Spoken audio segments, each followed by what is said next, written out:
కొరికి దరికి జరిగి మురిపెం పెరిగి మరి నువ్వే నాకు ముద్దిస్తావని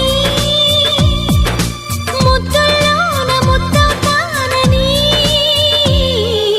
నమ్మడానికి ఎంత బాగుందో నమ్మడానికి ఎంత బాగుందో